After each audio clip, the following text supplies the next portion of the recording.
Now can you hear me? Yeah, got it. No. What was Now it? can you hear me? What was it? Mate, well, you must need to. I just plugged earphones in. That's Maybe it. you have to use earphones. Yeah. There we go. All right. We All got right. So there. give me 1 second now. All right. Just give me 1 second now. Take your time.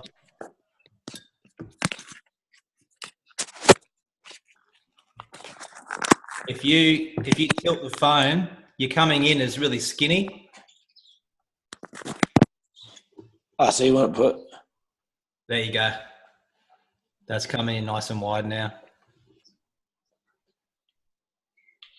Something I don't really like being very much anymore. It started early. How you going? That's right. All right. Yeah, I'm very well, mate. Yourself? Good. I'm good, mate. I'm good. Thanks for doing this. That's all right. Much appreciated. Now we're good. Nice. You comfy? Yeah, all good. Sorted. This is called Coffee Chats. So have you got a coffee or a tea or water, protein shake? What do you got? I have a coffee. Nice. Looks pretty deadly, that coffee. Yeah. I'm a wog, mate, so I was pretty much breastfed this stuff. Nice. That's just how you stay hydrated. That's right. Mate, and your cup looks just as good. Show my feminine side. Mate, like I said, I appreciate you doing this. Really looking forward to the chat. I've followed you on social media now for, as long as the Biggest Loser journey. And, there's been, from what I can see anyway, as a fan looking in, lots of ups and downs along the way. So maybe tonight we can, in some way, cover some of those, if that's all right. Yeah, absolutely, mate. No dramas. Cool. I think that's most people's life. The difference is that when you go on something like that, I think more of the reality stuff happens after the show, not during it. So the fact that you realize, like most people realize that, I'm quite honest and straightforward on my sites, on my social media. So I like to sort of just keep it real and raw because that's me. So, I think a lot of people are shocked that stuff really happens to everybody but them, like as well as themselves, if not but themselves. Exactly. And such a good way to get people to relate to, just being honest and, being raw and real, right? Which is what I've noticed from your journey, or at least the stuff that you post on social media. Mate, let's backtrack. Tell me about your earlier days. Where did you grow up? Well, as much as I don't really enjoy saying it too much, I'm a Western Sydney boy. You're a Westie. So I'm from Auburn, which is not too far from Parramatta. Yeah. So out that kind of way. Just grew up, one of 7 kids. Wow. So yeah, mum and dad split up was quite young. I'm the third, the last boy. There's 3 boys, and then there's 4 girls below me. You're the youngest boy. Yeah, so they got the boys right and then started on the girls and gave up after 4. Three boys, oldest, 4 girls, all youngest. Correct. Wow. Yeah. So yeah, and so I'm the youngest boy. So grew up out in Western Sydney, out in Auburn. Went to a place called Granville Boys High. Yeah, go on. How old were you when your parents split? About 5. Yeah. Okay. So you probably don't remember much of that. No, there's only of them together. No, not really. I mean, some stuff towards the end, but there was just kind of snippets of things that happen and what we do that you remember bits and pieces of growing up, but no, not as a general broad. I obviously remember more life of being with just mum than obviously with mum and dad. Got it. So your mum and dad had all 7 kids, I'm assuming? No, the last one was to somebody. To someone else. Yeah. Got it. I was going to say 4 girls in space of 5 years is not wasting any time. Still 3's not either. Exactly. So tell me the school again. So school was Auburn North. So I went to Auburn North Primary School. The whole family went there. We went there from my oldest brother to the younger sister. All of us did it there. Then for high school, went off to Granville Boys, Granville Boys High, yeah, which was quite an eye opener. So in what way? Just in every way, I think. In every way, from its size to its, well, back then anyway, to its multiculturalism, to its just everything. I think for me, I mean, I'm Italian, and so for me and my two brothers, the three of us, in a 1,000-kid school, we were 3 of maybe 9 or 10 Aussies. True. So yeah, and we were Italian, so I think there were actually only 3 or 4 Aussies there. They were actually Aussies. So yeah, that were actually proper Aussies. What was it? What was the majority of heritage? Lebanese. Okay. So yeah, majority Lebanese, then probably Turkish, Asian, then the Islander boys. Wow. So, but predominant Muslim, I should say, more so than Lebanese or Turkish. But I'm pretty sure they were mainly Lebanese. Did you enjoy school? Not for the first couple of years. I mean, I enjoyed primary school and went to high school, and that was pretty full on. I was, out of my 2 brothers, out of the 3 boys, I was more of the fighter. So as a general rule, I would be in a punch on every day, if not every week. Wow. So yeah, so then sort of got my act together at the end of year 8. Kind of had a bit of a sit down from my mum, who kind of said, this is tough. You're making it harder. The amount of attention that you're drawing, I don't have available for just you. So, and I just kind of smartened up towards the end of it. Went from the kid that was coming last in the class or the year to coming in the top of the classes and years. Yeah. Kind of within a term, smartened up, and just, I don't know, something just clicked. Just got bored with fighting every day, or like I said, every week, and just kind of changed. I don't know, just pulled my finger out and did what every report card every term said, and that is, he's got the potential if he just applied himself. So I guess I just applied myself and went straight to the top. And I really did enjoy it after that. Yeah. Well, I enjoyed the academic side of it. I think socially I never really enjoyed the school anyway. Were you a popular kid? Nah. No? I was just about to say, as a fat kid / as a minority, being one of the Aussies / bit of all of that stuff, it would kind of put you in, if it wasn't for my weight and size, it was for my race or for my, for that sort of stuff. And then going to the front of the class and becoming a bit of a nerd, it was then for that as well. So, there were lots of things that kind of outcasted. So you ticked all those boxes. Absolutely, yeah. And the ones that I didn't tick, I made sure I went and ticked later on by moving up. So, I didn't really enjoy that. But academically, once I started to get into it, I quite enjoyed it. Did that bother you at school, not being well liked? Well, I never knew anything other. Yeah. So, I mean, I was well liked within my very small group, which suited me kind of down to the ground, I guess. Being one of 7 kids, it's not like you ever know what alone feels like. So, you had a big family to support, for support sort of thing? Yeah, or for fighting, or for arguing, or for, spending time, or for hanging out, or for just nagging, getting on your nerves or whatever. So, like, you had them there for everything. So it didn't really matter. You went to school, had 1 or 2 friends at school. We were all in a group. So, the usual lunchtime things, if we just had, being 3 of us, if you just had 1 or 2 friends each, that was automatically a 12, a 12, 13 people strong group. There's a football team right there. Yeah, well, absolutely. So you didn't even need very many friends to have lots of friends. Yeah, makes sense. Yeah. Got it. Did you end up going right through to grade 12? I didn't know. In mid-year 10, the relationship with my father had become decent. So I actually moved from Sydney up to the Central Coast. So, so the Gosford, Wyong, the entrance area up there, and I changed schools. I went to a co-ed school where I then became one of only 2 WOGs at the school. One of 3 WOGs at the school, which was quite funny again. And the opposite, still the same minority thing, but the opposite way around. and that was co-ed. And girls, I found, you go to an all-boys school and you think, oh, I wish I went to go to school with girls. That'd be awesome, hot chicks everywhere or just chicks everywhere. Girls were horrible. Wow. Oh, I would much rather have, just in every sense of the word. And now that I'm 38, they haven't changed.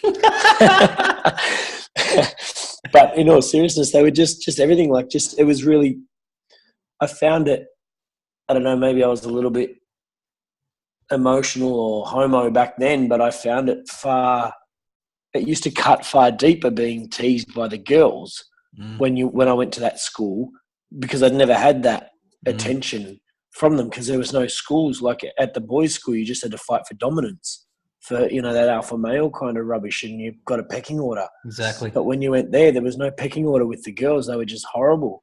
And you're at an age when maybe hormones are flying and testosterone, and maybe you wanted attention from females. Yeah, absolutely. And I think I've always been a little bit older than my years anyway, and a little bit more mature in that sense. Not necessarily saying in the attention sense, but just in the understanding a bit more anyway. So it's not like I was the giggling sort of idiot, 15-year-old. But it was more well, hang on, this doesn't actually work on a deeper level, because I'm not used to it, and now this is harsh. So, so seeking attention wasn't necessarily something that I feel I remember doing for the sake of, wanting to get that female attention, because that's what you do when you're, hitting puberty. I think it was more of we should just be friends, but then, it's just different. I found that, and it's definitely one of the standout memories I have from going to of course, there were some girls that you just clicked with and they were great. Yeah. And I found that where I was going with that whole maturity thing is that I always bonded better with girls than boys anyway. Like I got on better with the girls. Maybe that was my feminine side. And I think I think during those ages too, and from what I know of anatomy and human behaviour and stuff like that, the girls do mature. They're almost a couple of years ahead of boys, right? Especially in those teenage years. So perhaps that's what it was, but I can certainly relate to that. You don't have daughters, do you? No, one son. That's enough. That's enough. If you have daughters, you wouldn't say that. that myth goes out the door when you have a daughter. Well, I live with my partner and her two daughters, and one's just turned 9 and one's nearly 11. So I'm getting schooled. It's coming. It's coming. Yeah. Got it. Yeah. So then did that, went through school up there and kind of stayed there for a year almost to the day. So by halfway through year 11, I'd had enough. So I just kind of dropped out and got a job. Got it. And that was grade 10, did you say? 11. So I lasted a year there from May year 10 to May year 11. So, and did you have the job to go to, or did you just sort of say, I'm out of here, and then consequently found work? No, I found that they were opening up a massive Westfields back then, which was just like at the next suburb down at Tuggerah. Yeah. And so I applied for jobs. Like a good Italian boy, I went and got a job in the deli. Yeah. At like a supermarket at Big Fresh down there. And, so I didn't leave with nothing. Even though my dad owned a business, my cousin owned a business up there, cabinet making. My dad did like ceramics, so I had stuff to fall back on. You could have fallen back on something. Yeah, I didn't want to. I would never normally be that. No, I'm just going to drop out, veg at home and see what happens. Even from back then, I didn't have that mentality. Got it. Did you find, like a lot of kids do after school, that the world opened up for you? Yeah, I think so. Absolutely. Yeah, it was definitely, again, I found that I was able to see a lot more that way, but it put me into an area of adulting that I felt, even though I was only 16, that I was already ready for. So it kind of almost put me out of that. And that's what I was saying earlier about that maturity thing, which is, I felt that I was able to hang around and be around people that were more my level. I won't say age because I was quite young. Got it.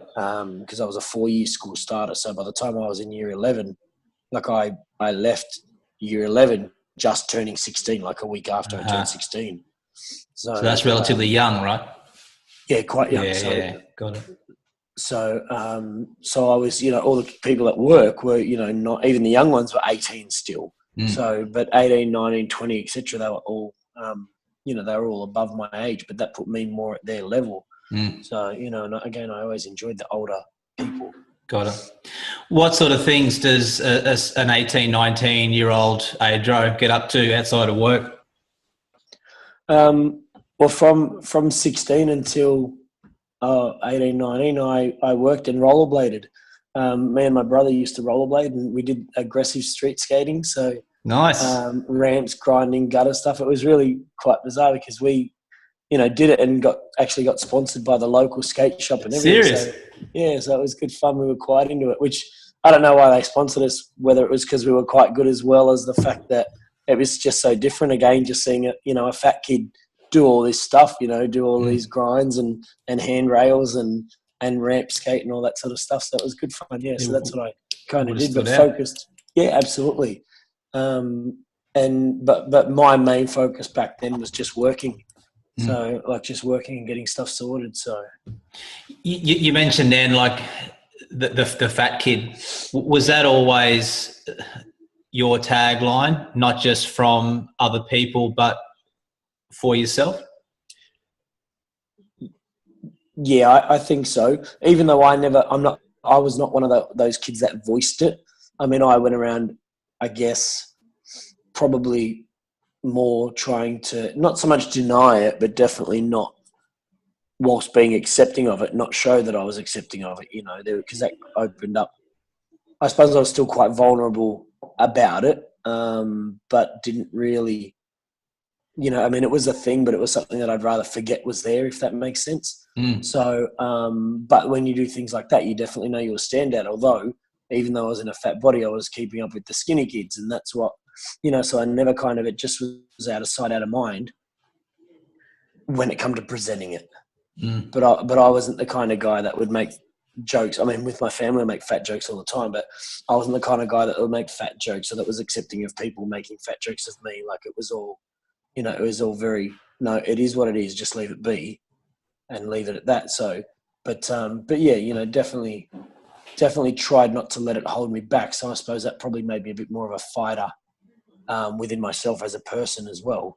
Because I always, as everybody that has, I don't know what you want to call it, whether it's an issue, a disability, something that they always want to deny that it's there and fight through it, and make the most of what they've got. You see that with people all the time. So I guess I was definitely one of those people.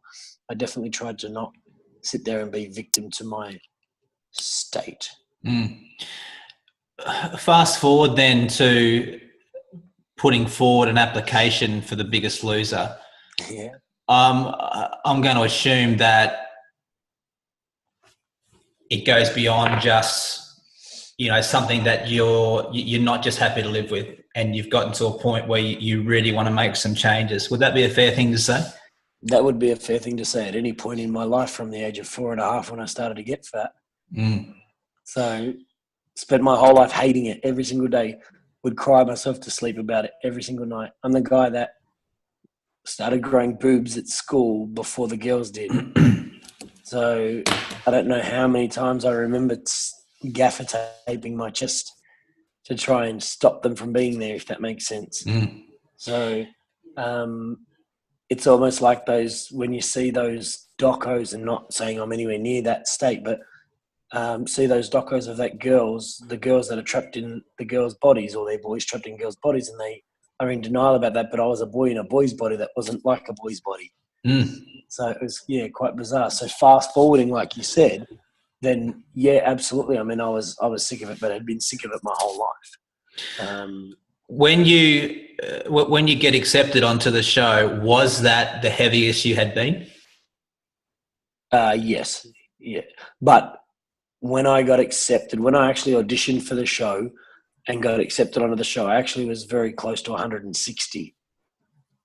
So the day, there's a funny story to that. The day that we did my application, and I actually didn't even want to do my application.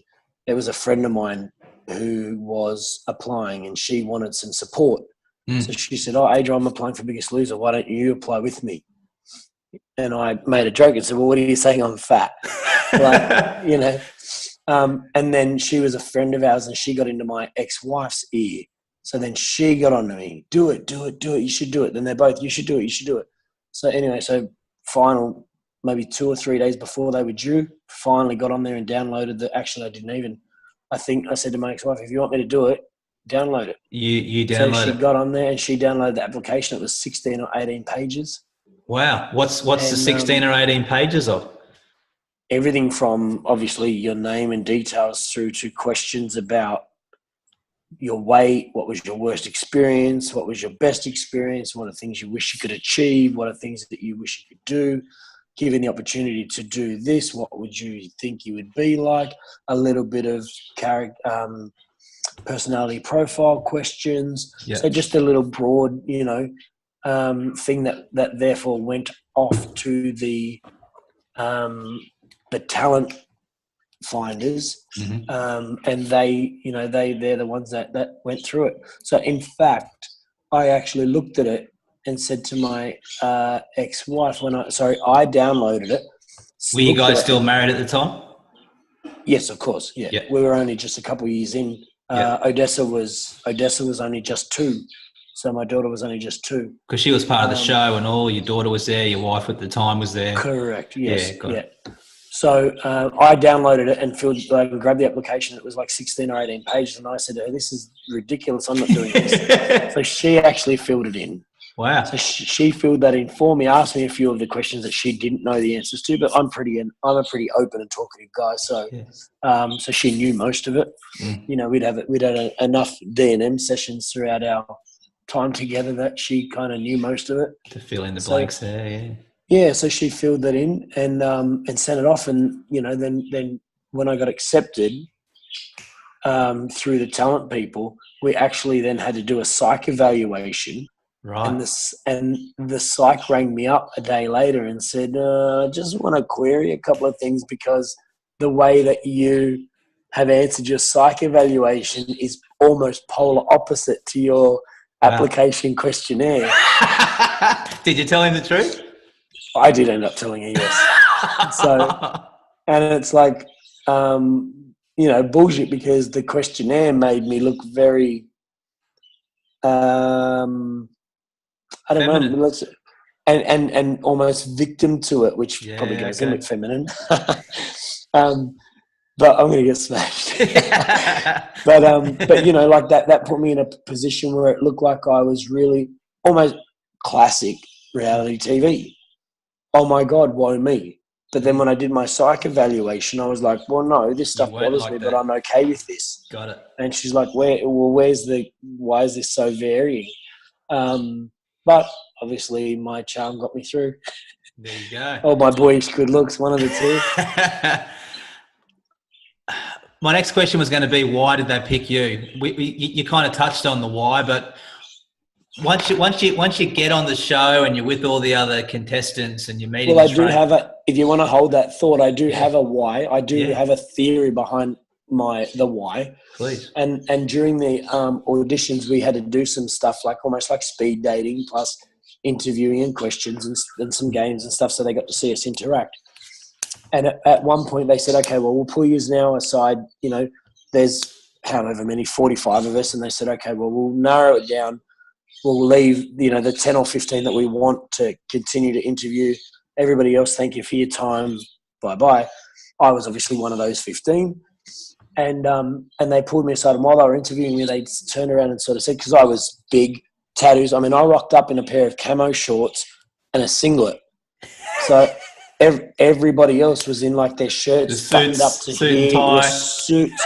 Their hands were placed like that on their knees. Like a school photo, and I'm just like, yeah, whatever. Yeah.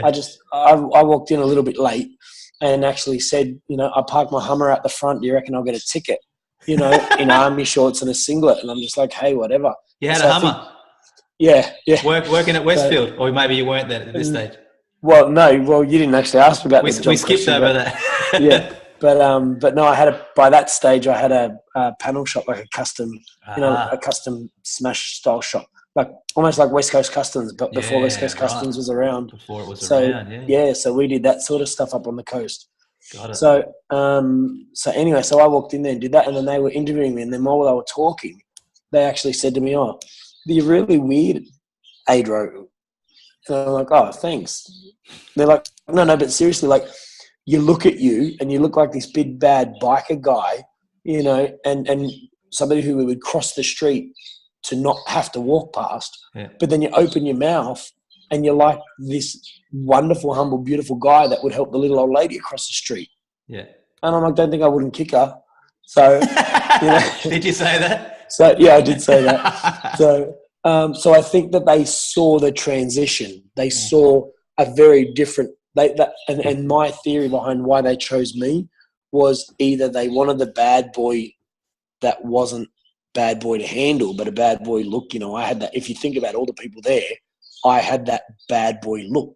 Exactly. But then I was really quite nice, and I think that they were going to possibly look at taking responsibility for bringing that out of the bad boy that was angry at life, fat, you know, whatever, but thin and wonderful and happy and loving and caring and everything. So that's what I thought. And plus, I was the only one that was different. Like I said, the rest of them were all there with their check shirts, their striped shirts, their suits, yeah. So, and the women were all in their best dresses and their blouse. Like, you know, no chick rocked up in activewear and thongs, you know. So I think that's my theory behind. And when the show started, which may well jump forward to what you were starting to ask, but when the show started, I 100% stood out in both look and then also in the way that I was. Because a little bit soft and gentle, but also quite headstrong and stubborn and argumentative. But then the look was bad. You know, bad boy, not bad look, but you know what I mean? So I think that's all. And then from all of that, my key message was, well, I've got this beautiful wife and this gorgeous daughter, and I'm doing it for them. So it wasn't just your normal family. Yeah. It's like those, you know, it's like those bikers that you then see go and give the Christmas presents to the cancer kids. You know, it's like, hang on, these guys kill people on Monday, Tuesday, Wednesday, Thursday, Friday, Saturday, but on Sunday they're going and giving toys to kids. You know, it's beautiful. So I think that Biggest Loser thought that they could or saw something that they could possibly take responsibility for as a transition, or something that people may want to follow. This angry looking, bad look will come into this great transition. So I think that's why I got chosen, to be quite honest. Yeah, and I agree 100%. I think too, knowing a little tiny bit about TV, you would have been the person talked about on the Monday morning, you know, because you are this big tattooed bloke, but there's also a great big heart in there, you know, so lots of people would have related to you. And I agree. I think so. And to be quite honest, just fast forwarding through life, that's one of the things that I've definitely found. And that's the case. You know, I was that water cooler conversation per se. Exactly. Where it was, you know, did you see him do this? Or, you know, as much as I don't want to say this, but did you see him cry? You know, he looked so big and so you know, so brazen and so whatever, but yet he sucked about this. You know, so that was probably why I think. That's great, mate. Tell us a little bit about that experience, because at the time, Australians didn't know about The Biggest Loser, right? You were in the inaugural group that went through, and sure, we may have seen it in the US version, but to lose 10, 11 kilos in a week, you know, and I owned 3 fitness centers at one stage, so I get it. That's you know, that's a lot of weight even for someone exercising regularly. So for the average mum and dad watching the show, seeing someone lose 10 or 11 kilos a week is huge. As the show's progressed over the years and the seasons, we kind of didn't go wow so much. But back when you were on, that was huge. My question is, did you think you would lose as much weight, especially in the first few weeks, as you did? Well, first short answer, absolutely not. to be quite honest, I didn't think that I would even get on there. And earlier when I said I was at my biggest, 160 kilos, but by the time I got on the show, I was 136 and a half. So why? What happened then? Well, I didn't think I'd get on the show, but being at the auditions was enough for me to say my life needs to change. I'm doing something. So, and for anybody that size, to lose 10, 20 kilos is nothing. As to put 10, 20 kilos back on is nothing. So in the 4 or 5 weeks from the audition to when the show started, I lost nearly 20 kilos.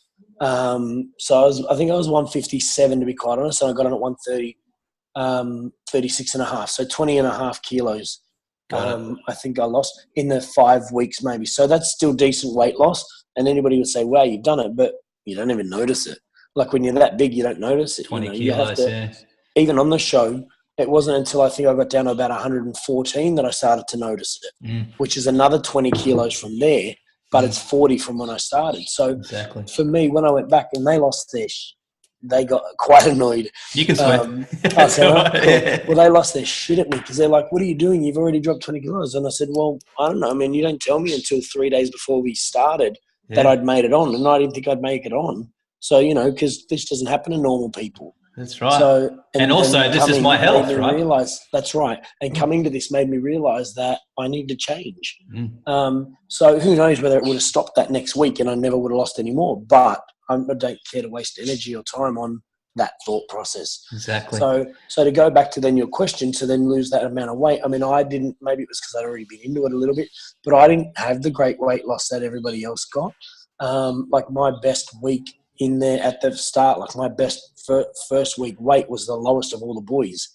I lost, I think, 6 kilos. 6.6 kilos. And it was, so for me, it was like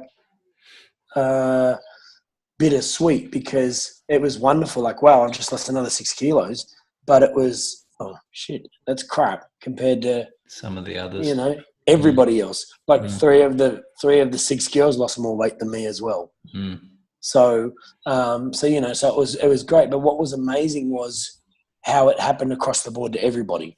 So that was fascinating. So my second week, my first week was 6.6. My second week was 2.8, I think it was.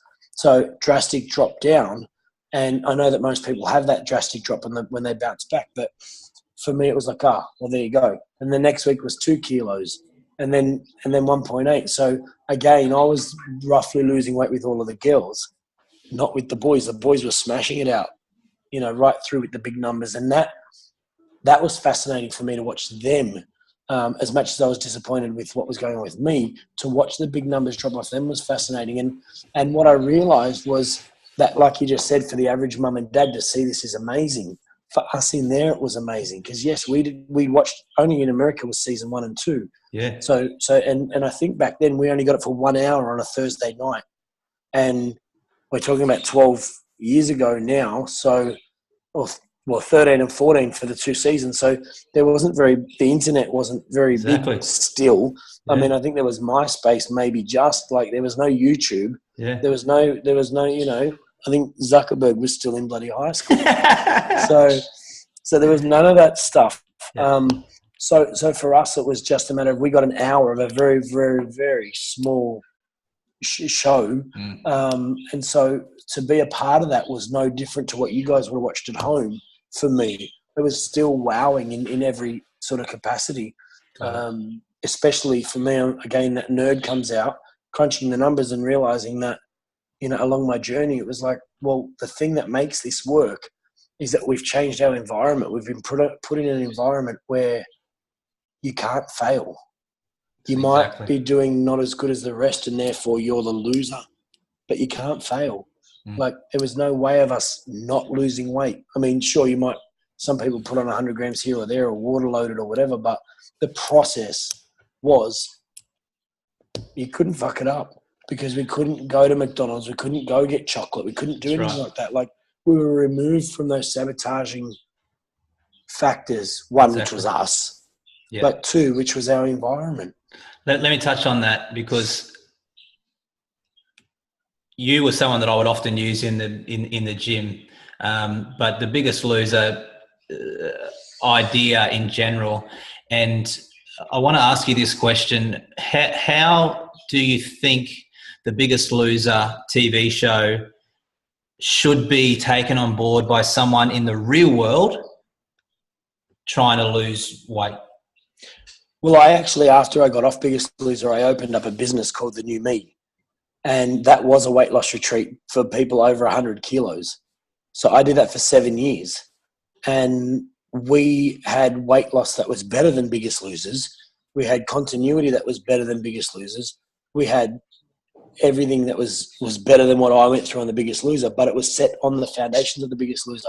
So to answer your question, what I think people were able to take, and what I used to teach people the most was, the key is, if your weight loss will be a return of, or your weight loss will be determined by how much you can put in. So for us, Biggest Loser was our whole life. 24/7, we were Biggest Loser. It's like an exercise jail, right? We didn't absolutely. We didn't, and I say that all the time. I went away. I got locked up. Put away. We didn't have family. We didn't have jobs. We didn't have schooling. We didn't have no education. distractions. The only distractions happened to be about the weight loss. So for us, we were able to put 24/7. We ate, slept, and shit weight loss. So therefore, we got, for the maximum input, we got the maximum return. And that maximum return is 4 kilos a week, 7 kilos a week, 10 kilos a week in those first couple of weeks. Fast forward that to when you got let out to go home, and some of the people had to go back to work and their weight loss dropped. Some of the people were able to go to McDonald's and their weight loss dropped. Some of the people couldn't be fucked doing the same level of commitment. They weren't able to put in the same amount as what they were in the show. So therefore their return dropped. So, and we all vary with that. See, once I got home, which was right at the end, I closed my business down. So I closed my panel shop down. I didn't work. I sold off all of my cars and used that money to live until the end. So my world didn't change. Well, my world did, but my Biggest Loser, I'm going to put everything in, that didn't change. So I didn't have to work. I had my family there, of course, my wife and my daughter, and I had the shit that comes with that. And I had all of the shit that life throws at you, which we didn't have in Biggest Loser because we had no contact at all with the world. None, not even newspapers, not even radio stations, nothing. So I had that to deal with. That was my only distraction, which was no different to a challenge, no different to the bitching and carrying on from the competitors in the show, no different to the stress of getting eliminated. So we didn't have any of that for 7 weeks at home. But I had the other distractions. But what I did was I was still able to train. So I would still get up. Well, you understand calories because you said you had fitness centers and stuff. So I would still get up on a morning and I would not go to sleep until I burnt on my calorie counter 4,000 calories. Wow. Every day. That's massive. When I dropped down to 80, under 80 kilos. Into my 80s, under 90 kilos and that. Still wouldn't stop until the day before Biggest Loser. Still finale. Still 4,000 calories. I would not stop. Sometimes I was on the treadmill at night until 11:30 because I hadn't hit them for some reason. Before when? Before breakfast you would do that? No, before the finale, before Biggest Loser finale. Like even up until the day before, I was still 4,000 out or else. So sometimes I would. So my regime was running. I took up running. I fell in love with running. Bob, because we had Bob and Gillian then, of course. So Bob took us for a run just before we got to leave the house, like the last week. We went for about a 5 or 7K run, and it was hell, but I loved it. So when I got out, I just started running. So I would run sometimes up to 50Ks a day in blocks. Wow. So I'd get up at 5 and go for a run with my mate. That was about a 5 or 6K run. Then I'd come home and eat breakfast. Then we'd walk Odessa to Kinder and push her in the pram. So that was another few Ks, but it was a walk. Then I'd walk home and then go for a run. Then have lunch, go for a run, then go and pick Odessa up. then come back and go for a run in the afternoon. And then if I hadn't hit my calories, I'd go for another run late at night. So that's all I did. I just ran. And it wasn't until maybe 5 weeks out, like 5 weeks into my 7 weeks at home, that I started adding a few other things like a bit of boxing and stuff like that. But, my biggest run, my smallest run that I ever did was 5K. And the biggest run that I ever did was 15K in that. Okay, so you're just breaking it up. Training. Yeah. So am I right in saying that before the finale, you go back into the real world for X amount of time? Yes. How long was that? So when you get eliminated, it's from whatever week you get eliminated. So for us, I mean, I'm sure that you're not silly, so you would understand that it's not the same time in TV time as it is in real life. Mm. But for us, it almost was. And then they changed it because it was too hard for them to record. So our first 2 weeks on TV were 10 days because of New Year's, Christmas, and the public holidays in there. So they couldn't film for those days. So we had 10-day weigh-ins. But then other than that, we had day for day. So what we did on a Monday, you saw on TV on a Monday. Because we were also on TV 6 nights a week. Mm. Like we were the biggest thing to hit the TV. Exactly. Literally. But also like figuratively, since I think Big Brother started, we were the next biggest thing. So we were on 6 nights a week. So they had what we were doing on Monday, they were putting on TV on Monday. Tuesday was Tuesday. Wednesday was Wednesday. So what you saw on Wednesday was the I can't think now. Temptation. We actually did that on a Wednesday. We'd train and then have Temptation. Thursday was Challenge. We did that on our Thursday. Friday was weigh-in. Saturday was the first 2 weeks. Friday was weigh-in. Saturday was elimination. But then that was too long a gap, so they made it Fridays was the whole thing. Weigh-in and then elimination. So et cetera, et cetera. So then the formats changed. So what we were losing in a week is what we were really losing in a week. It wasn't TV time. Yeah, got it. So for us, my whole experience on Biggest Loser was 17 weeks. Wow. So my time home was just under 7.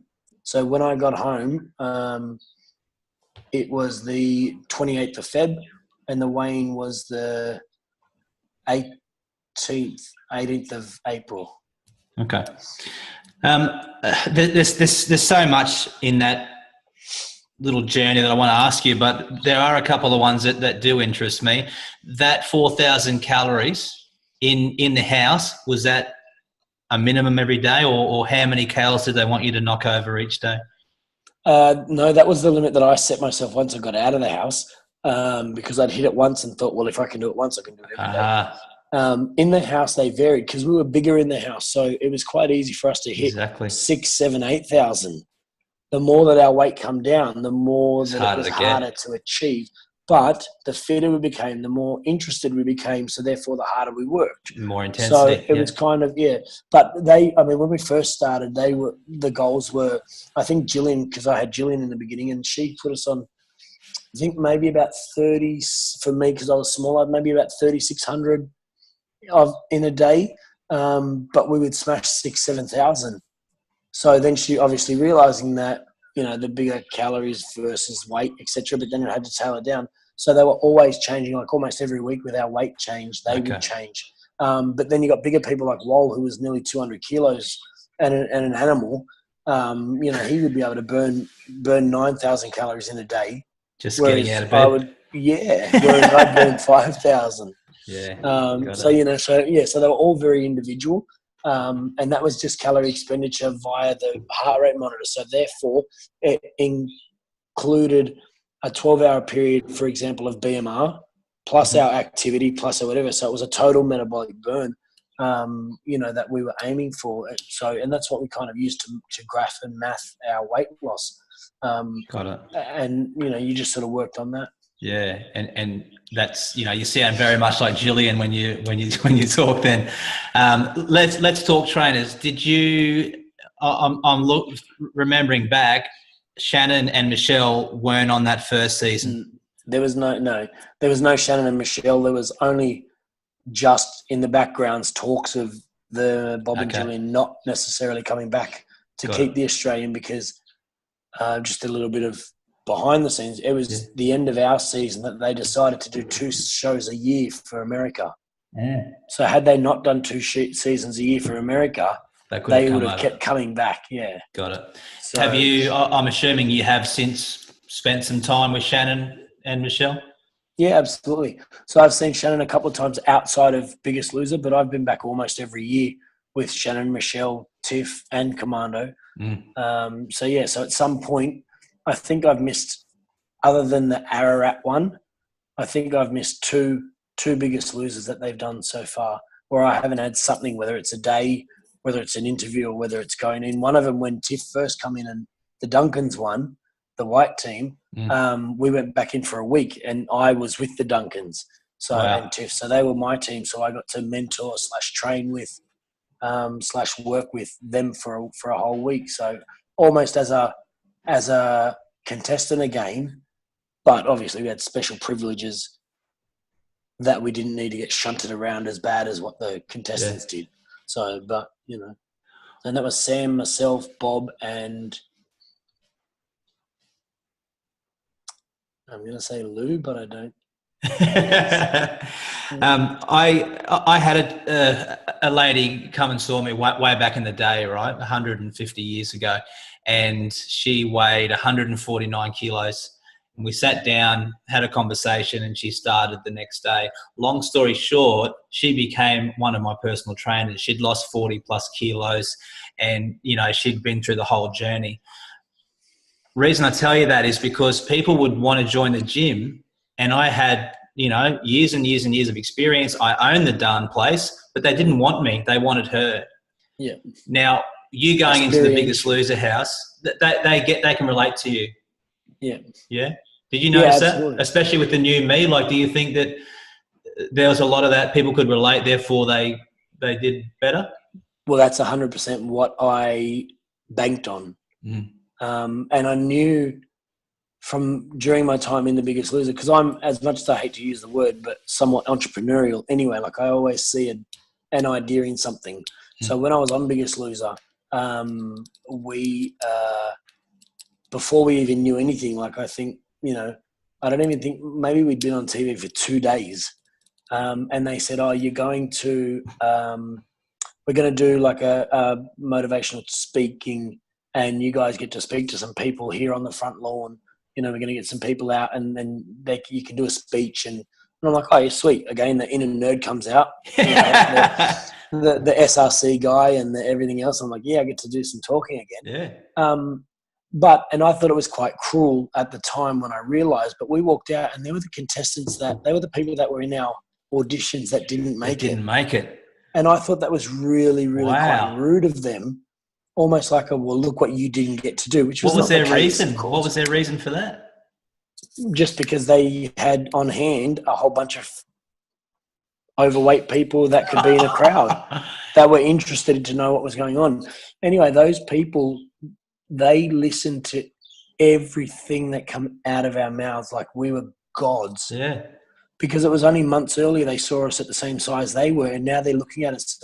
And well, for me, I mean, I was 100 kilos from 160, only just a couple of months earlier, 3.5, 4 months earlier when we had the audition. And you hadn't won the show yet? No, we hadn't even finished being in the house yet. Got it. But remember, I was 20 kilos heavier though. That's right. When we auditioned. So these guys, like I remember seeing about 9 of the ones, like one of my mates, I made him as a mate when we were there. Yeah. I'm like, oh, you're definitely going to get on. You're funny, you're good looking, you're blah, blah, blah. But he was there and he's like, oh my God, look at you. Wow. And like these guys, they were like hanging on everything that we had to say. They were just wowed. And from that moment, then that's when I knew that I was going to develop the new me and pay this forward, because there were so many people. And my goal from that moment on, which is a goal that I lived with and still live with, was to be the person for those guys. So my personal life goal was to be the person that could have inspired me when I needed inspiring the most. Got it. So and it was from that moment. Yeah. So you were going to set up the new me even before you won? Yeah. So that was just a bonus that you won then, right? It just helped out, yeah. Yeah. The profile probably just helped out a bit. Let me talk about that. So at what point did you go, oh, I'm in with a chance here? The day of finale, the day of the weigh-in. Couldn't have been. Like, you were down to 2, right, by that stage? No. So what happened with us was we had the first time we had the competitors come back in. Harry got back in, and I didn't think that I had a chance then. So I got eliminated. So the 3 was originally Harry, Shane, and Fiona. And Christy, because I'd just voted out. We went to Camp Eden and come home, and it was Christy, me, Shane, and Fiona. Fee. I won and voted Shane out. So there was me, Fee, and Christy for the finale. Got it. They then brought all the contestants back in. Harry got a place back in. I got booted out. He voted me out. So then the finale 3 was Harry, Christy, and Fee. And then something happened. Bob and Gillian said, this is ridiculous, because America had never done this before. Yeah. They're like, this is ridiculous. You can't do it. You need to make it 4. He earned his place. He's done all the hard work. He didn't get to go home. He should see his family. He should be here. So they then brought me back in. But even by then, I remember AJ coming to my house for filming. And I remember AJ saying, oh, my God, you've got this. And that was only just maybe 4 weeks into being at home. Because she would have seen the other contestants and to see you. Correct. But I dismissed it and paid no attention to what she'd said, of course, because I wasn't going to win it. I just knew that I was going to work as hard as possible, because some of the promo stuff that we had to do, they made us do in Speedos. And I remember saying, by the time the world sees me, I'm not going to look like that anymore, because that is embarrassing as hell. So I just went as hard as I could. And I thought, even though I didn't know that I was going to get back in, I was going to show them that, they can get stuffed. They voted me out. They did that. And I felt cheated and it was wrong. But rather than be the victim, I was like, nah, I'm going to just smash this. They can get fucked. And I'm going to come back and show them that I'm the real winner, regardless of whether I placed or not. So then when they let me back in, it was like, oh, sweet, I'm in. Yeah. But again, had no contact. We weren't allowed to have any contact with any of the other people. I did see David Hilliander a couple of times. We bumped into each other. And so we saw each other a few times. But I just trained my ass off, literally. Got as far as I could that became go. Your whole world. Absolutely. Well, I kept it my whole world. Because, and this is what I was saying to you earlier about product of environment. I mean, we're a product of our environment. You want a different product, change the environment. And that's it. So therefore, I tried to lose weight my whole life and it hadn't worked. I then tried this new formula. It worked. So then when I came home, I made sure that I brought that working formula, because had I gone back to my old environment, I would have gone back to the old product, which is what so many people that lose weight do, whether they do it on Biggest Loser or whether they did it at the New Me or whether they do it in real life. If nothing outside in your environment changes, then you're just walking the same path, and that path led you to obesity. Exactly. So, there's a really good saying, you are the 5 people you hang around the most.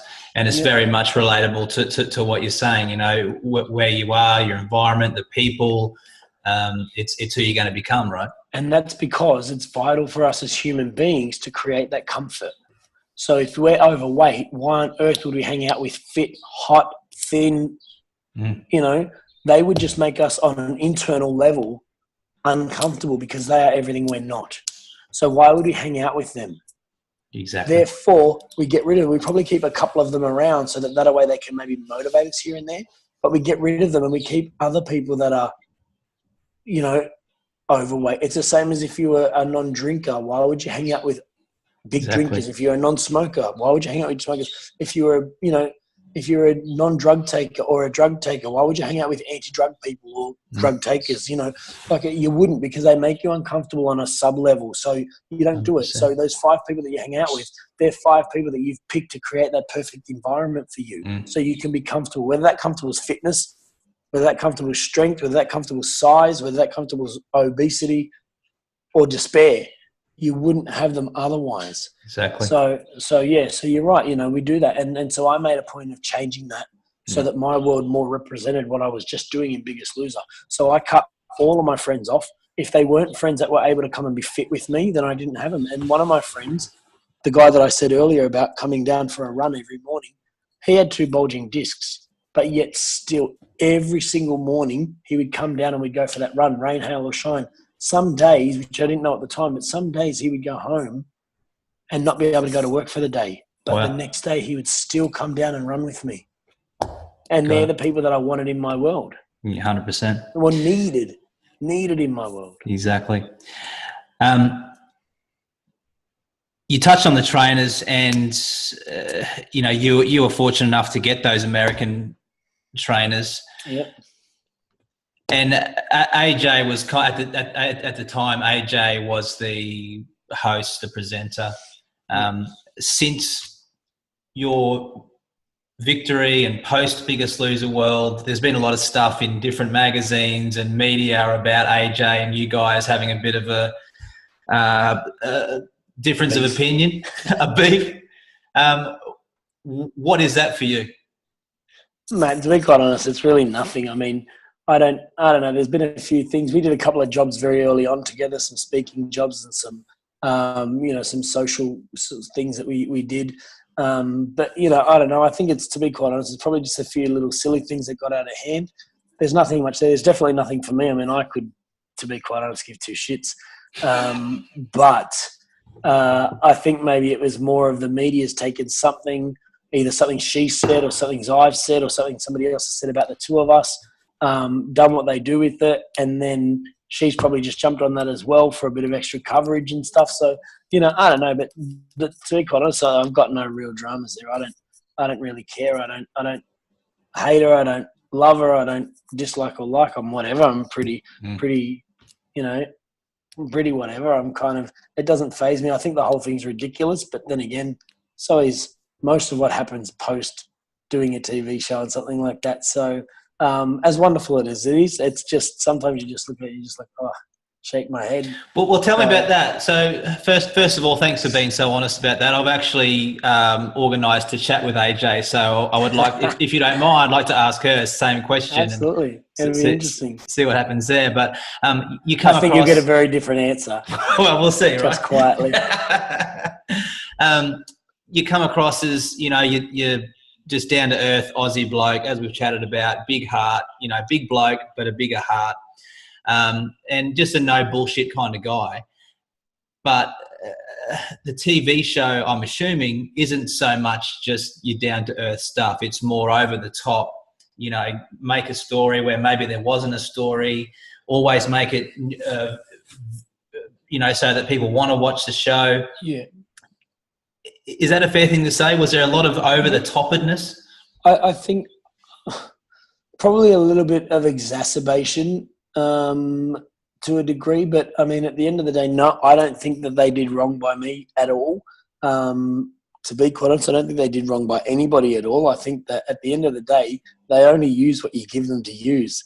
So, there are certain people on my series and on other ones since, for sure, but there are certain people on my series that think that they were falsely presented and, and for example, I'm not that much of an ass. Or a bitch or an asshole. Yeah. Why did they make me like that? And it's like, but they only used what you've got. They just put a camera on you. Correct. But they put it in a particular way. But no, they didn't put it in a particular way. Like, unless they dubbed your words and, did one of those videos where they made you say things that you didn't say. A bad lip sync or something. Yeah. But outside of that, that's who you are. And I think I was very fairly presented because I'm just me. And I mean, they might have, they might have presented me how I am. I don't know I don't think that they exaggerated anything. I mean, how do you exaggerate what they presented me as? I wasn't a dick. I wasn't an asshole. I wasn't cranky. I wasn't probably a little bit sooky, but I gave them all that. Yeah. But outside of that, I don't think that it was. I think that definitely the media, as in the media, see, television's not the media, but the media, I definitely think are a lot worse than what the TV side was. Again, the media will make something when you don't even give them something to make. And I'll use the word privy, but I don't really mean it, but I've been privy to that many times where they've done that exact thing, So give us an example of what you mean.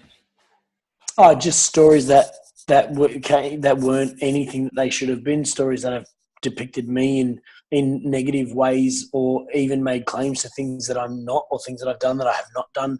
because they don't bother checking for sources. They don't bother actually doing research. They just put shit out there.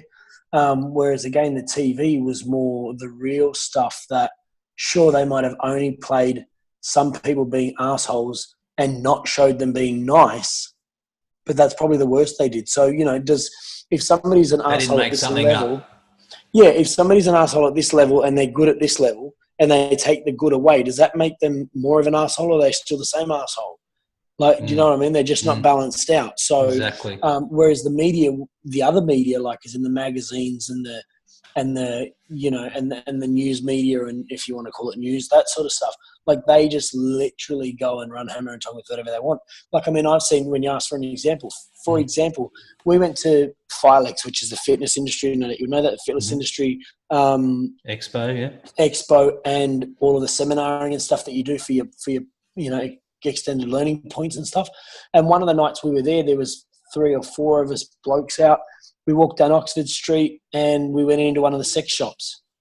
The next morning it was in 3 magazines and on 4 radio stations that I was in a sex shop. Wow. Like, it was nuts. And they're like, oh, what are you doing? So when they rang and they tried having jokes about being on them, I'm like, man, I was just looking for fitness equipment. Try to turn it around and put a plug for my business. Like, I run the new me, I run a weight loss retreat. Yeah, I run the weight loss retreat, and we need, was looking for some Swiss balls or for some, they had Swiss balls in there, but they were not the ones I thought. And, you just kind of turn it around. What are you going to do? Yeah. But they didn't bother. They ran the stories without even anything. Like, somebody in there, whether it be the attendant or other customer that was in there at Oxford Street at 4 a.m. or 3 a.m, whatever it was, saw it and sent the story into Sydney Confidential or to whoever else got it or whatever else. And it's like they just print it without even checking. I mean, sure, yes, I was in there, but there's no truth to whatever. Exactly. And just shit. Yeah.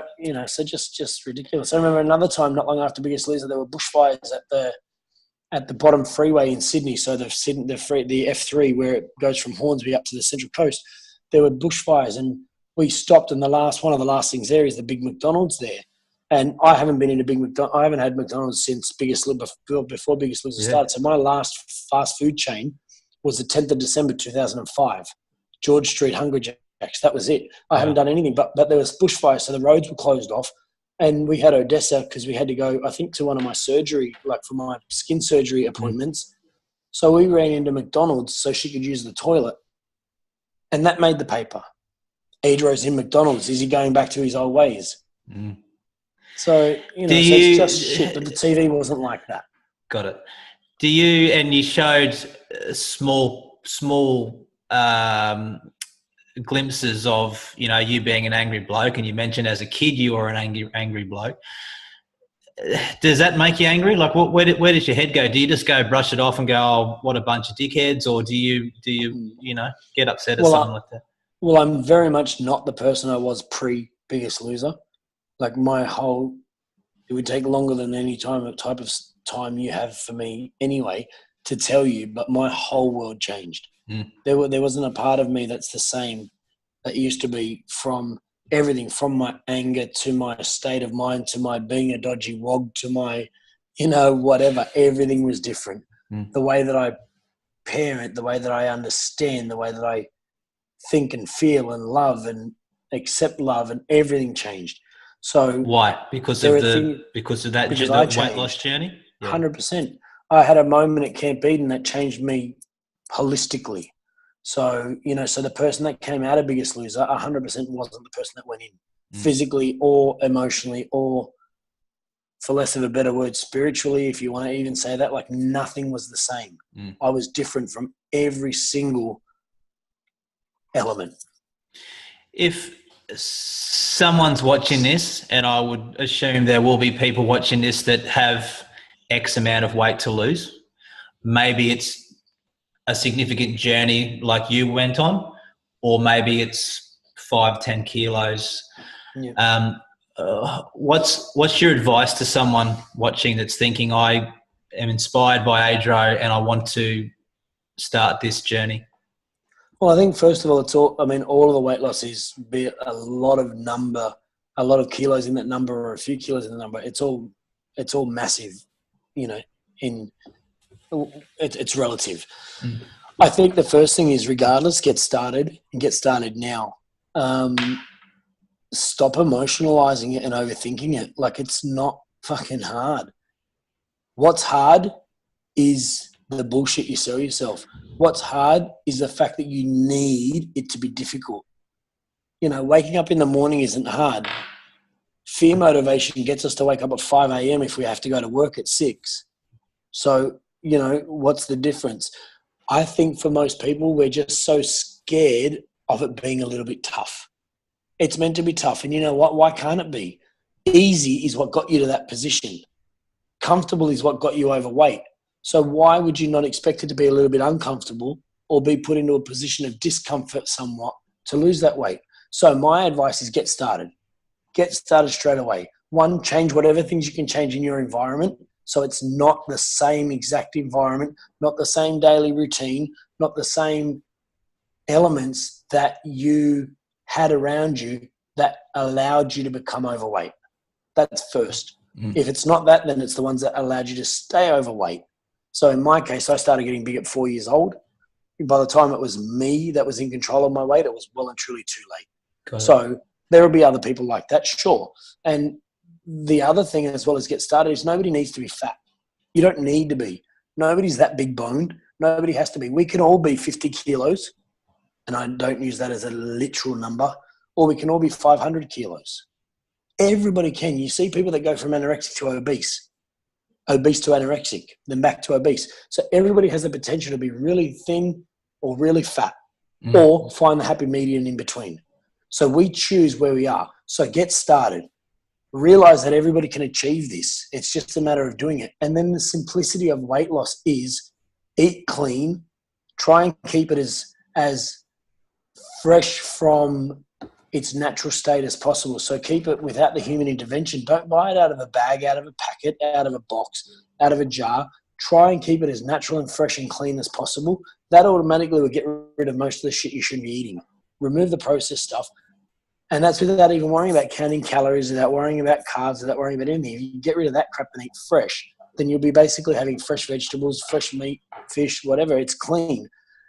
And then with the exercise part of it, it's very simple. Just get puffed out. Do whatever you can or want to get puffed out. Once you're puffed out, get as puffed out as you can. Stay as puffed out as you can for as long as you can. Once you're done with that, stay as puffed out as you can for as long as you can. Call that a period and do that period as many times in a day as you can. If it's once, do it once. If it's 10 times, do it 10 times. Once you've done that, repeat that as many days a week as you can. So, you know, clean eating or diet is what creates weight loss. Exercise just speeds that weight loss up. So once you achieve weight loss via your diet, the more that you exercise, you can exercise once a day and lose a kilo. You then start exercising twice a day, you should lose 2 kilos. 3 times a day, 3 times a week, you should lose 3 kilos. 10 times a week, you lose 10 times that weight. So, I mean, again, the numbers are not legit. That's not what I'm saying. I'm just using it as an example. And it's all relative, as you said. Yeah. It's all relative. So the more effort you put in, I mean, if somebody has the opportunity to quit work, get away from their family, get away from any form of sabotage like McDonald's, KFC, the servo, all of that stuff, then they're going to find that they're going to be able to get that Biggest Loser relatable weight loss. But if you can only put in half the effort because you still have to go to work and sit on your ass on a computer for half your day, then you're probably only going to get half the weight loss. But that's still your maximum. Exactly. You're still making it work into your real world, right? Correct. But, and the key word being real world. If you can make your real world be like Biggest Loser, like if you're on the dole, for example, don't have a job, stay-at-home mum, whatever it may be, stay-at-home dad, you know, times are changing, do whatever. But if you've got all day and you put all day into your training and your diet, then you're going to get all-day results. If you can put 1 hour a day, you're going to get 1 hour a day results. If you can put 1 hour a week, you're going to get 1 hour a week results. But don't be a dick and think I can put 1 hour a week in and get the same result, expect the same result as 24/7. Well, why can't I get what Adro got from my 1 hour a week? Because Adro didn't do 1 hour a week. Exactly. And that's what I'm saying. So, and most people don't, as much as that's the simplest part of it, most people don't think about that. They don't think like they say, oh yeah, but that wasn't reality. Well, it was, because I went on to build a business that created that reality, that false sense of reality for a particular time for people. It might have been 2 weeks. It might have been 12 weeks. But that was their reality. Then when they went home, like I did after Biggest Loser, I made my reality the same. It wasn't maintainable forever, but I didn't need it forever. I didn't want to end up as 0 kilos. So why would I want it to be forever? And then I adapted my real life to suit. So my goal after Biggest Loser finished was to just not gain weight anymore until I started bodybuilding. Then it was to gain weight. Yeah. But it was to just not gain weight. I didn't have to lose weight anymore. So these people that say, oh, you got to lose weight for the rest of your life, bullshit.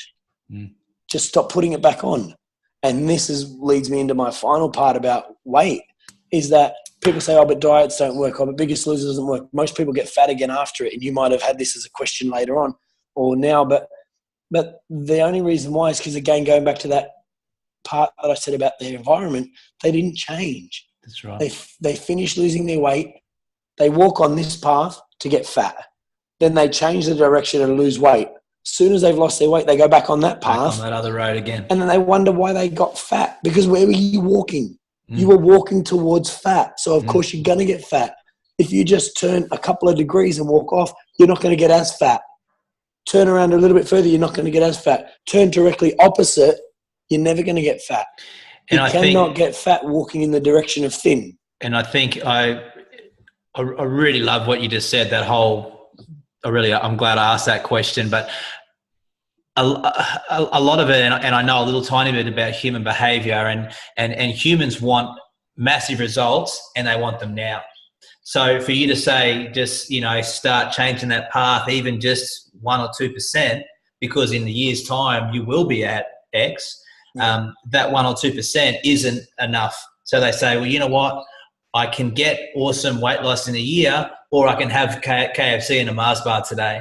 Yeah. And it's instant gratification. 100%. And I guess that's the thing. See, if they turn it a couple of degrees, that will get them weight loss in a year. If they turn it 360, well, not go 360, 180. So they're maximum, then they'll get maximum results. That's my biggest point, is for people to understand it's you get what you put in, you get back. Exactly. So, your amount of effort is what your reward will be. So if you want KFC now, then you will get the result of a KFC-filled diet. That's right. So, mate, why, with such a good response that you just gave, with like gold all the way through it, there's probably a whole book on weight loss just in that last 5 minutes that you spoke about. Why stop the new me? I think there was a lot of factors as to why I stopped it, but I think my biggest thing was that I felt that I'd paid it forward enough. The main reason why I opened up the new me was to pay my blessing of weight loss and life change and becoming thin forward. And I felt that after 7 years that I'd done that. It was very consuming. I went through we'll call them wives, went through 2 wives, 3 children. It was really quite consuming, the 7 years that I put into that business, and I loved her and, gave everything to her. But towards the end, the last year or so, it was just me and my staff. So I couldn't take time off because people came there for me. The new me was Adro. Or at least Adro's version of the Biggest Loser. So if Adro wasn't there, there was no Biggest Loser there. And even though I had it down to, SOPs and programming and everything down to the dollar, I wrote the curriculum and my staff presented that curriculum. You can see just talking to me, well, without sounding like a dick, I hope, you can see just talking to me what I give and how I give it. But also you're the face, right? Well, yeah, so I was the face and the backbone and the crux of it all, but they could still present my work, but it wasn't me giving it. So therefore, they would literally read the words, dot the I's, cross the T's, but it wasn't. And they had heart. Like I had a great team. My guys, especially towards the end, were the bomb team. but they didn't have what I had, which was what created that business. So therefore, the heart of the business wasn't there, let alone the face. And they're two things that people really need to come. But the biggest thing that wasn't there when I wasn't there, and this is what you touched on in the very beginning of our talk, was the relatability and the fact that people could relate to me because I'd done it. The fitness industry wanted your girl because she lost all the weight, couldn't give two shits about you for their weight loss. But yet you could be a wealth of knowledge. You could be the best weight loss coach, but they didn't want that. They wanted the experiential learning and the relatability. So, and it was very hard. Originally, when I first started, I would only take staff that had been overweight. Yeah, okay. I'd only take staff that had lost weight, but that got really quite difficult because it's hard to find, especially qualified trainers, right? Especially good ones. Yeah, 100%. So, you know, and then when I got them, I'd hang on to them, but they were harder to find. So, you know, so then I started to turn and become a little bit more strict and wanted a bit more military. So I ended up with 3 people with military backgrounds because I wanted that.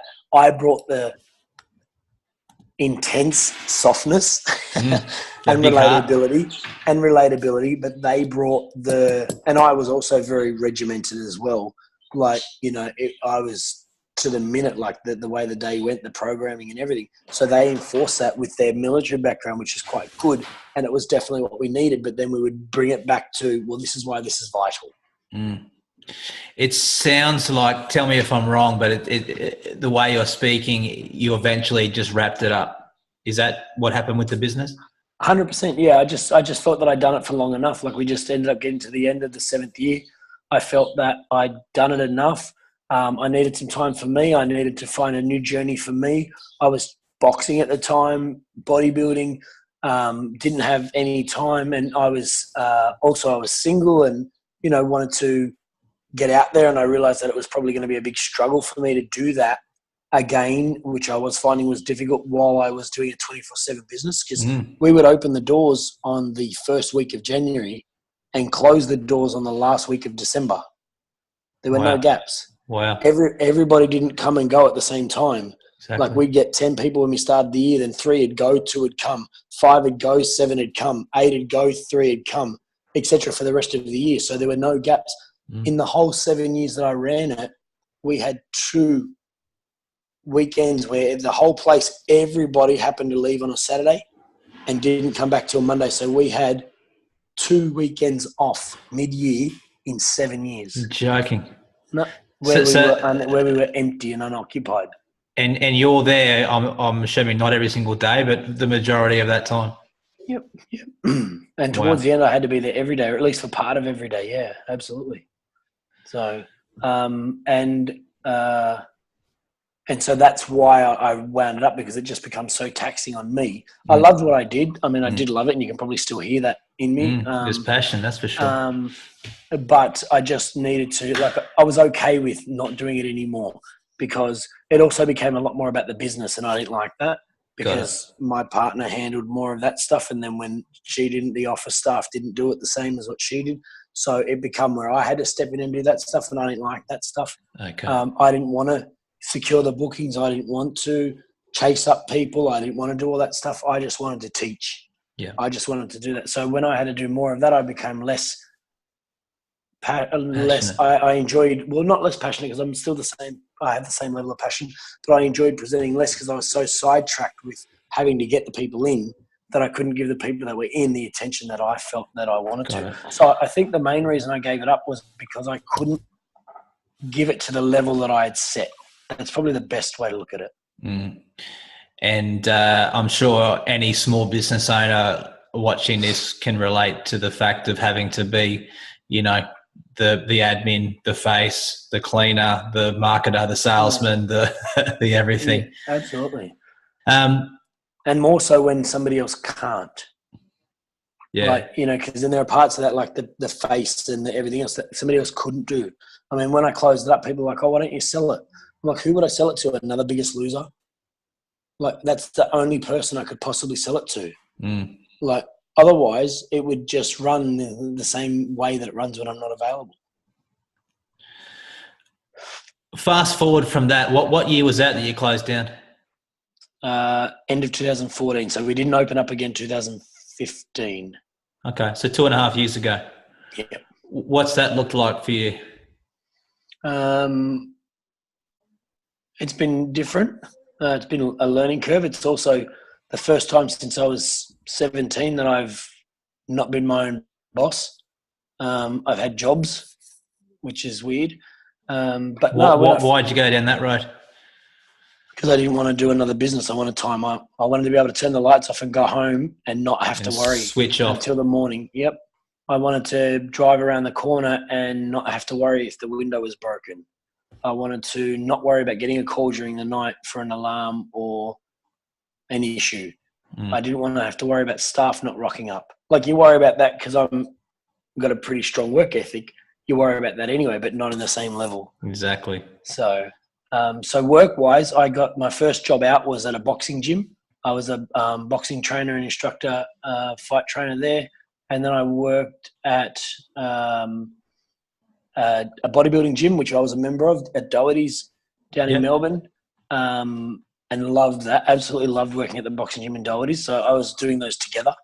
Then that wasn't quite physical enough, so I got a job in a factory unloading containers and stuff. So for most of 2015, I worked 3 jobs.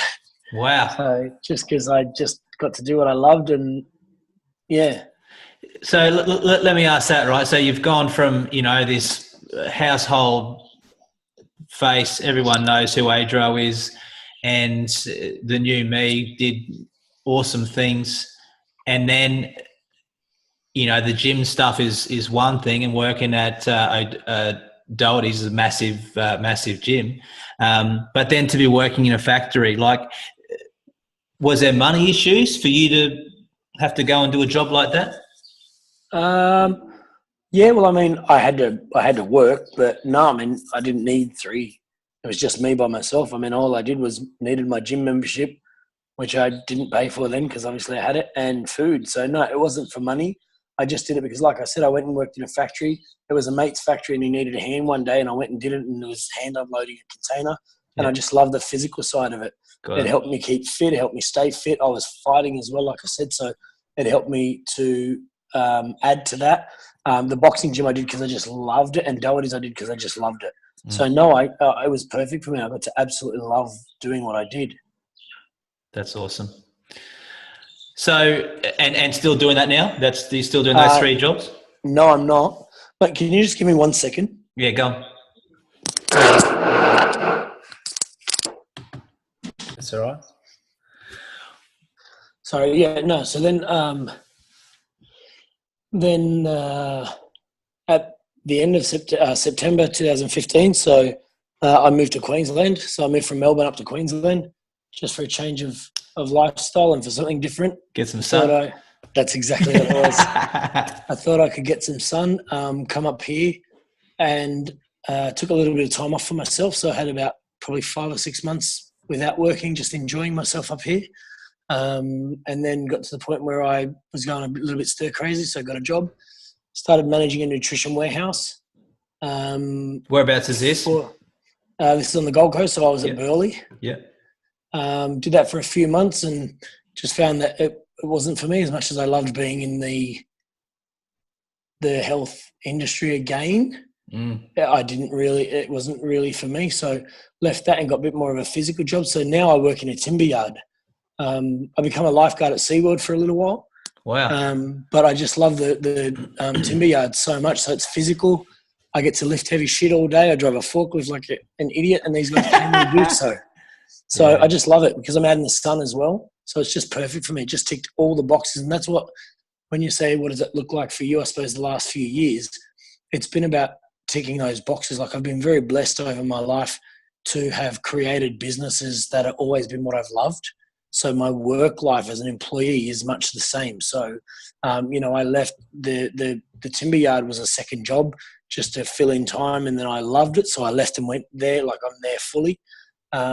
So for me, it's been about making sure that I'm doing things that give me some kind of enjoyment or fulfillment. So I love it. And, you know, and everybody says that because I still get recognized all the time. New truck drivers come in, customers come in, like, oh my God, is that you? You know, new staff or guys from other shops come in and they, you know, and they'll sit there and say, oh, what are you doing here? And I'm like, this is perfect for me, man. I love it. You know, I can't think of anything like, you know, even if a position came up to be in the office or to run it or do anything like that, I wouldn't take it. I wouldn't come off the floor as one of the yardsmen because it's just perfect for me. So until I find something more perfect, it's going to do. So I don't care. I'm at that point in my life where I don't care how much money I was offered. Doesn't mean that there's no amount, but I don't care how much money I was offered. I wouldn't do something that I don't enjoy. Yeah. Let me jump in, right? Because that's a really admirable quality. And what I mean is that with all the attention that you've had and, you know, you're a recognizable person, but to be comfortable and happy and really underline and bold that word, doing what you're doing is so refreshing. Was that a challenge to get to that point, given your whole journey and the weight loss? And, you know, you said early on in your life you were crying yourself to sleep and stuff like that. Yeah. And to now in your late 30s be really happy in life. Like, was that a challenge? I think I've kind of been working at that from the moment I changed on Biggest Loser, to be quite honest. So like I said, everything changed. So after that point, coming out of Biggest Loser, I shut my panel shop up. I closed it down and got rid of it immediately because I didn't want any part of that past environment to be around me anymore. I didn't want, you know, we did a lot of custom work and stuff. So it'd be nothing to go to work on a Friday morning, come home on a Monday morning for a shower because we had car runs and car shows and cars that had to be finished and, you know, stuff like that. So I didn't want to be I didn't want to be surrounded in that environment, as I said earlier. So from that moment, I think I started doing things that made me happy, and I've been very, very lucky with that. You know, even now, sure, I'd love to earn more money doing what I do, or, you know, be in a better position there. But I just love what I love where I'm at with that happiness, that it doesn't faze me. So I don't think it was super progressive. I think it just kind of immediately happened. So I spent the last decade ensuring that when I had to start looking for work, once I closed the New Me down, I made a point of finding jobs that suited what I wanted. Like I said, tick boxes. When I first closed the New Me down at the end of 14, beginning of 15, I was going to actually open it up. I had a new concept again. There's me going off on a new concept where I was going to keep my curriculum and do it like correspondence learning, like online learning, but not like a Michelle Bridges challenge where week 1 you get this, week 2 you get this, week 3 you get this. So the people that drop off they don't even notice or whatever else. Not saying that she doesn't notice, but do you know what I mean? Like the program doesn't notice. I was going to make it like actual correspondence learning, but for weight loss. So people would do my program, but from home. If they didn't submit their homework per se, they didn't get the next module. Got it. And run it that way. But then the more we looked into developing it and building the site and everything, I realized that I was basically just going to be stuck at a computer. So I didn't do it. Yeah, you wouldn't have been happy doing that. No way. And that could have made me just as much money as what the New Me made me. But it just wasn't going to be what I wanted, and I didn't want to sit at a computer all day. I didn't want to know that I'd become on this side of the screen an admin bitch, but on that side of the screen I was everything that I used to be at the New Me. So that didn't really suit me at all. So you know, so I didn't pursue it, and I just continued with what I wanted to do, which was be happy. Exactly. What's the next 5+ years look like for Adro?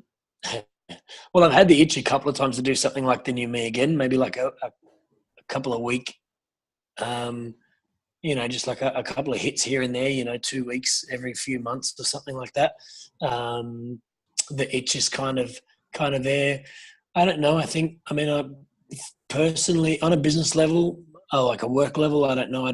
I just keep working for a little while longer, then maybe I'll probably end up starting another business, doing something again like that once I've got over the fact that, you know, that I just want some time for me. On a personal level, you know, I've done a fair bunch of things. Last year I competed. That's how I celebrated my 10 years from Biggest Loser. I competed as a bodybuilder. So I did a bodybuilding comp. So, you know, well, yeah, I thought, you know, one extreme to the other. And I thought maybe I might do another one of them or a couple more of them. But outside of that, I don't really know. I've quite enjoyed for the first time in my life not sort of having a big plan. My plan since closing down the New Me for 2015, my plan was to not make plans. So, and sometimes it's been shit out since. Sometimes it's been all right. I'm quite responsible, I suppose, in myself, so it's not really been too bad. I haven't lost weeks or months at a time not getting out of bed. But I don't know. I'm kind of see what happens. Do the whole wife and children thing again, maybe. Get a dog and a white picket fence. I don't know. Just get back to some point. Maybe even go on to an island and end up secluded. That'd be nice. There you go. You're a single man at the moment, I'm assuming. Yeah. Yeah. Not fun. really. Nah. Yeah. I don't know. No, I've got a special someone. Oh, great. Glad to hear it, mate. Adro, fantastic chat, mate. I could easily do another hour, but I'm wary of time, and you giving up your time tonight. It's very much appreciated, and I'm sure there'll be lots of people that watch this and can take. There's so many chapters that we've spoken about, but if you're not inspired and motivated after this chat, then I'm not sure what would get someone started. Thanks for your time, mate. Very kind. No, thank you, mate. Appreciate it.